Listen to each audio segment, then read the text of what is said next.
नवल किशोर जी respond करना चाहे थे। विजय शंकर तिवारी ये कह रहे हैं कि ये विघ्न संतोषी लोग हैं, विघ्न डालकर इस तरह की अशोभनीय टिप्पणियां करके उन्हें सुख की प्राप्ति होती है। नवल किशोर जी रिस्पॉन्ड करें।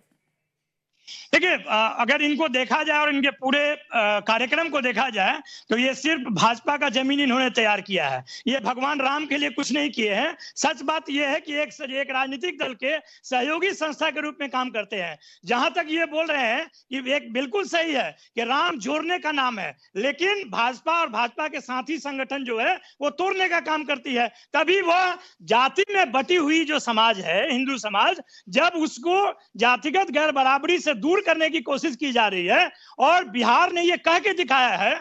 और पहले भाजपा के लोग भी कहते थे कि जातीय जनगणना होनी चाहिए, जातिगत गैर बराबरी की पहचान होनी चाहिए, उसको दूर करनी चाहिए। गोपीनाथ मुंडे इन्हीं के पार्टी के थे और 2018 तक ये भी कहते थे। जब बिहार ने ये कह के दिखाया, करके दिखाया कि जातीय गणना सर्वे हो सकती है और सामाजिक आर्थिक आधार पे जो आर्थिक न्याय, सामाजिक न्याय किया जा सकता है, वो संभव करके बिहार ने दिखाया, तो इनको लगता है कि पूरे देश में फिर से जिस तरह का कमंडल लेकर 1990 में मंडल कमीशन के लागू होने के बाद चले थे, वही काम ये करना चाहते हैं। देश में लोगों को धर्म के नाम पे भरमा रहे हैं और ये धर्म के नाम पे जो राजनीति है वो विशुद्ध संप्रदायवाद है, कम्युनलिज्म है, उसका खिलाफत हम लोग कहते हैं। इसीलिए हम लोग का ये कहना है कि जो राम को ये कह रहे हैं कि 22 राम तो घट घट बसे हैं। राम क्या 22 तारीख से पहले इस देश में राम नहीं है क्या? हर जगह राम नहीं है क्या कि आपके आने से और आपके लाने से राम आएंगे? जिसका सहारा लेकर पूरी तरह से आप राजनीतिकरण कर रहे हैं वो विशुद्ध राजनीति है और इसी का खिलाफत हम लोग कर रहे हैं। उसी संदर्भ में ये कहा जा रहा है कि भारतीय जनता पार्टी जो है उसने पिछले 10 साल में जनता के लिए कोई काम नहीं किया। 80 करोड़ लोगों को उन्होंने गरीब बना दिया और कहते हैं कि अब तो जाति ही नहीं है। प्रधानमंत्री कहते हैं कि अब तो जाति ही नहीं है। अब जाति कौन है? युवा है, गरीब है, किसान है, महिला है। तो ये वर्ण व्यवस्था जिसको 2000 साल से जिसके प्रभाव में लोग गरीब बने, ये सब कैसे हुआ? ये जाति, ये जो तिवारी जी है, ये तिवारी जी नहीं है क्या?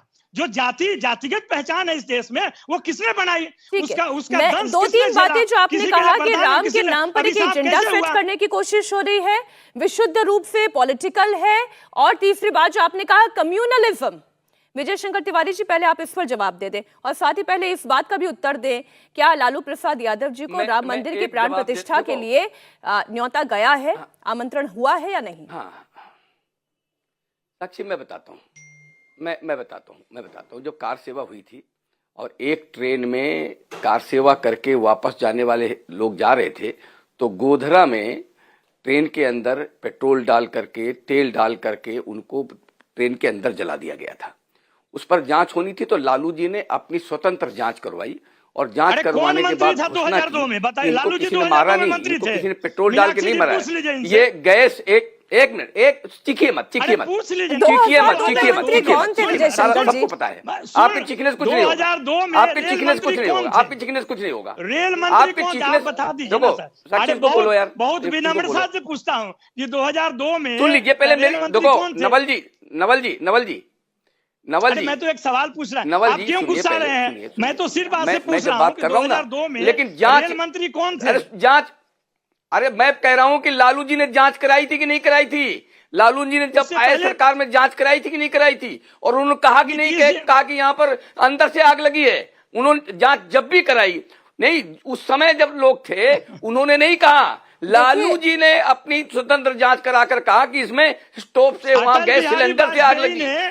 ये लालू जी हैं। और एक मुलायम जी थे जिन्होंने गोलियां चलाकर सैकड़ों दर्शकों को गोली से मार दिया। मैं कहता हूं कि इनसे अपेक्षा करेंगे, ये लालू जी बोले थे। अरे तिवारी जी, आप कुछ नहीं जानते हैं, आप सिर्फ भाजपा से डरते हैं, आप भाजपा के लिए काम करते हैं। नहीं, विजय शंकर तिवारी जी लालू प्रसाद यादव रेल मंत्री थे 2004 से लेकर 2009 तक, और आप जिस स्वतंत्र जांच की बात कर रहे हैं उसका मुझे अंदाजा नहीं है, उस बारे में मुझे जानकारी नहीं, इसलिए मैं टिप्पणी नहीं कर सकती।